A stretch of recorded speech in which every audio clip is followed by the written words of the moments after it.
देखिए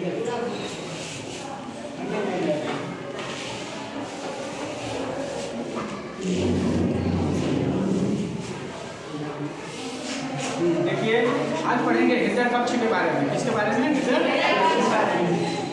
अब देखिए मानव हृदय कितने कक्ष का होता है?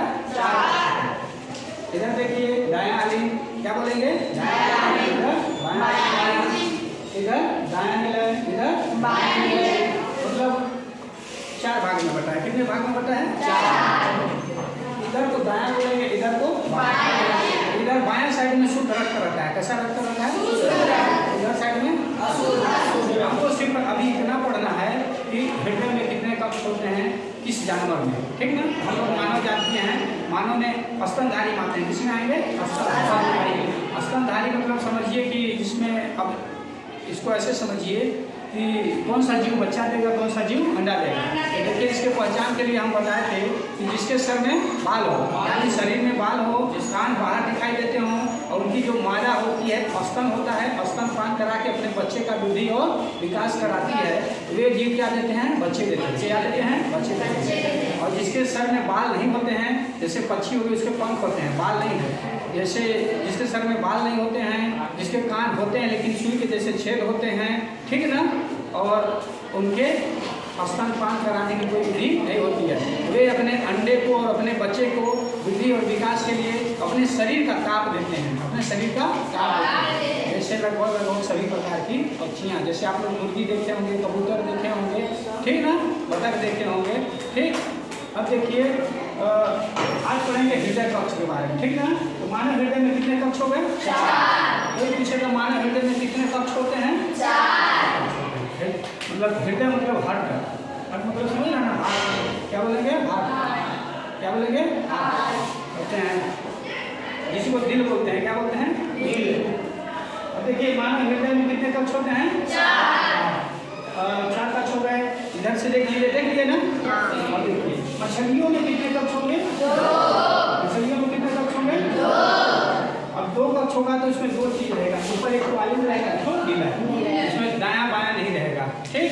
अब देखिए एक अपवाद है, व्हेल मछली। कौन मछली? व्हेल मछली। ये अपवाद है। क्या है? अपवाद। ये मछली तो है लेकिन कैसे आती है? व्हेल मछली के हृदय कक्ष कैसे होते हैं? 4 कक्ष होते हैं, क्योंकि यह कैसे जीव है? स्तनधारी जीव। स्तनधारी जीव क्या होते हैं? बच्चे देते हैं। क्या देते हैं? बच्चे देते हैं। जितने भी स्तनधारी जीव हैं वे क्या, उनके हृदय कक्ष कितने होंगे? 4। कितने कक्ष होंगे? 4। जैसे कुत्ता हो गया, बिल्ली हो गई, बकरी हो गई, जितने अपने बच्चे को दूध पिलाते हैं ना, दूध पिलाकर अपने जीवन यापन करते हैं, बच्चे देते हैं, ऐसे जीवों को स्तनधारी करते हैं। क्या कहेंगे? देखिए मछलियों में कितने कक्ष हो गए? 2 कक्ष। उभयचर जीव वे जीव होते हैं जो जल और थल दोनों जगह अपना जीवन यापन कर लेते हैं, उभयचर जीव कहलाते हैं। जैसे मेढक हो गया, मगरमच्छ हो गया, कछुआ हो गया और जलीय सांप हो गया। कुछ जलीय सांप मतलब जल में भी रह लेता है और थल में भी रह लेता है, स्थल में भी रह लेता है, तो ऐसे जीवों को उभयचर कहेंगे। उभयचर और सरीसृप वे जीव होते हैं जो सड़क पर चलते हैं। कैसे चलते हैं? सड़क पर। जैसे आपको मगरमच्छ हो गया, मगरमच्छ भी सरीसृप में आता है। मगरमच्छ हो गया, डायनासोर हो गया, छिपकली हो गई, सांप हो गए, ये सब किसमें आएंगे? सरीसृप। इनमें कक्ष कितने होंगे? 3 कक्ष। और 3 कक्ष वाला देखिए एक तो रहेगा, इधर वाला क्या रहेगा? दायां आलिंग। क्या रहेगा? दायां आलिंग। इधर वाला बायां आलिंग। क्या रहेगा? बायां आलिंग। और नीचे का ठीक नहीं है, इसमें दायां बायां नहीं है, इसमें दायां बायां नहीं है, इसमें दायां आलिंग और इधर बायां आलिंग और नीचे सिर्फ नीला। दायां नीला बायां नीला नहीं रहेगा। अब देखिए स्तनधारी में समझ में आ गया। स्तनधारी में कितने कक्ष होते हैं? 4। कोई भी स्तनधारी समझ में आ गया ना। जैसे कुत्ता हो गया, चाहे बिल्ली हो गई, चाहे बकरी हो गई, जितने भी बच्चे देने वाले होते हैं, स्तनपान कराने वाले जीव होते हैं, जिनके कान बाहर दिखाई देते हैं, हमने बताया ना लक्षण। अब देखिए काकरोच में कितने कक्ष होते हैं? 12 कक्ष। काकरोच के हृदय कक्ष में कितने कक्ष होते हैं? 12। मगरमच्छ में 4। मगरमच्छ ये अपवाद है, ये जबकि उभयचर में आता है, इसके कितने हृदय में कक्ष होने चाहिए? उभयचर वाले में 3 कक्ष होना चाहिए, लेकिन इसके कैसे हैं? 4 कक्ष। अपवाद है। कैसा है? अपवाद। 2 चीज अपवाद है, एक मगरमच्छ और व्हेल मछली, ठीक है ना। और देखिए पक्षी समझ रहे हैं ना? पक्षियों में कितने कक्ष होते हैं? हृदय कक्ष 4। इसमें भी 4 कक्ष बटा रहेगा। एक साइड आलिंद रहेगा, एक साइड विलय, और फिर आलिंद विलय और आलिंद विलय, दायां बायां 4 भाग में बटा रहेगा कि नहीं बटा रहेगा? ठीक ना? अब देखिए आगे देखिए, ठीक उसी प्रकार से धमनी और शिरा भी जान लीजिए। धमनी और शिरा, धमनियाँ क्या करती हैं हमारे शरीर में? हृदय से लेकर, कहाँ से लेकर? हृदय से लेकर हमारे शरीर में शुद्ध रक्त का वहन करती हैं। क्या करती हैं? शुद्ध रक्त का वहन करती हैं, यानी आदान प्रदान करती हैं, या फिर ले जाती लाती हैं। ले जाएंगी फिर लाने वाला दूसरा रहेगा, पहुँचा देगी। क्या करेगी? शरीर के विभिन्न भागों तक पहुँचा देगी, मतलब वहन का काम करेगी। एक जगह से दूसरी जगह पहुँचा देगी। धमनी शरीर में शुद्ध रक्त का वहन करती हैं, यानी आदान प्रदान करती हैं। शिरा शरीर में अशुद्ध रक्त का आदान प्रदान करता है, ठीक है। लेकिन एक अपवाद है, क्या है? अपवाद। पल्मोनरी धमनी या फिर फुफ्फुस धमनी, पल्मोनरी शिरा या फुफ्फुस शिरा। पल्मोनरी धमनी, धमनी कैसी काम करती है? शरीर में शुद्ध रक्त का वहन करती है, लेकिन यहाँ शरीर में अशुद्ध रक्त का आदान प्रदान करती है। और ये कौन सी धमनी? पल्मोनरी धमनी या फुफ्फुस धमनी। और इसी को पल्मोनरी शिरा या फुफ्फुस शिरा कैसा करेगा? शरीर में शुद्ध रक्त का वहन करेगा, मतलब आदान प्रदान करेगा, ठीक ना। शिरा क्या करता है? शरीर में जो पहुंचा हुआ रक्त रहता है ना, अशुद्ध हो जाने के बाद उसको कहाँ करता है? हृदय तक लाता है। और धमनी क्या करेगी? हृदय से शरीर तक विभिन्न भागों तक पहुंचाती है, ठीक ना। और धमनियों में रक्त का स्पीड बहुत ज़्यादा रहेगा, ठीक ना। धमनी क्या करेगी? उसमें स्पीड ज़्यादा रहेगा क्योंकि उसको पहुंचाना है। और शिरा में स्पीड कैसा रहेगा? रक्त का धीमा रहेगा, कैसा रहेगा? धीमा, ठीक ना।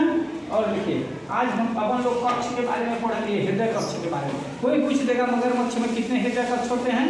4। ऐसा नहीं बता देना कि उभयचर जीव में 3 कक्ष होते हैं। कितने कक्ष होते हैं? 3। लेकिन यहाँ मगरमच्छ अपवाद है, 4 कक्ष पूछता है मछली। और बेल मछली में कितने कक्ष होंगे? हृदय कक्ष 4, क्योंकि वो स्तनधारी जीव है। कैसा जीव है? तो मानव हृदय में किस साइड शुद्ध रक्त बहता है? बायां साइड। किस साइड? बायां साइड। और शुद्ध मानव हृदय कहाँ स्थित रहता है? मजबूत बाईं ओर। किस साइड में? बाईं ओर। 6 नंबर पसली से लेकर 11 नंबर पसली के बीच में स्थित रहता है। मजबूत मांसपेशियों के मिलकर बंद मुट्ठी के समान रहता है। कैसा रहेगा? बंद मुट्ठी के समान। हृदय में कैसा काम करता है? पंप के जैसे। कैसे काम करता है? पंप के जैसे। यदि वो हृदय काम करना बंद कर देता है तो यानी मौत हो गया। क्या मानेंगे? मर गया, ठीक ना। अब देखिए शुद्ध अशुद्ध समझ में आ गया। अभी कैसे काम करता है इसके बारे में और बात पहले बताया जा चुका है, कई वीडियो है उसमें देख लीजिएगा, एकदम विधिवत बताया गया है, ठीक ना। यहाँ से शुद्ध रक्त आएगा किसमें? बायां साइड में। फिर से यहाँ से बाल होते हैं, बाल से फिर कहाँ जाएगा? शरीर में पूरा उपयोग हो जाएगा। फिर से किधर आएगा? दायां आलिंद में। किधर आएगा? दायां आलिंद। यहाँ से फिर जाएगा ऐसे फेफड़ा में, फिर शुद्धिकरण हो जाएगा। जो कार्बन डाइऑक्साइड रहेगा उसको बाहर कर दिया जाएगा, फिर से सांस ले लिया जाएगा, फिर इधर आ जाएगा, ठीक ना। समझ रहे हैं ना। ये जो ऑक्सीजन गैस होता है किसमें मिलता है? हीमोग्लोबिन, मतलब उसमें हृदय में होता है ना जो खून, उसमें हीमोप्रोटीन नाम का प्रोटीन पाया जाता है, जो क्या करता है? ऑक्सीजन गैस को घोल लेता है और शरीर में विभिन्न भागों तक पहुँचा देता है। वो सब बताया गया है अगले वीडियो में, तो ध्यान दीजिएगा, देख लीजिएगा। अब आज अपन काम है हृदय कक्ष के बारे में। हृदय कक्ष के बारे में तो अंडा देने वाला, बच्चा देने वाला जानते हैं, और कौन सा हृदय जीव में कितने हृदय कक्ष होते हैं जान लेंगे ना, पहचान लेंगे ना, कोई दिक्कत? स्तनधारी जीव जान रहे हैं ना, जो जीव बच्चा देंगे, जो जीव और सरीसृप जो जीव सड़क पर चलते हैं। और उभयचर जीव वे जीव होते हैं जो जल और थल दोनों जगह अपना जीवन यापन करते हैं, ठीक ना। और कोई पूछेगा ये जो कछुआ है, ये कछुआ और केचुआ, कछुआ और केचुआ, तो ये केचुआ किसान का मित्र होता है, ये भी अंडा देता है, और कछुआ ये भी अंडा देता है। ये उभयचर जीव है, ये भी उभयचर है, ये भी पानी में ज़्यादातर ये तो थल में रहता है। कहाँ रहता है? थल में। कहाँ रहेगा? ये मिट्टी में रहता है ना। ये केचुआ कीड़ा थोड़ा होता है, लेकिन ये कछुआ क्या है? ये अंडा देता है। क्या देता है? अंडा। लेकिन जल और थल दोनों जगह रहता है। जल और थल दोनों जगह जल थल में रह जाते हैं, दोनों मरते नहीं है। देखें ना, बरसात में कछुआ देता है, ये केचुआ है, किसान का मित्र होता है, जो मिट्टी खाकर मिट्टी को भुरभुरा कर देता है, और वो मिट्टी कैसी हो जाती है? उपजाऊ हो जाती है। कैसी हो जाती है? उपजाऊ हो जाती है, इसलिए उसको किसान का मित्र कहा जाता है।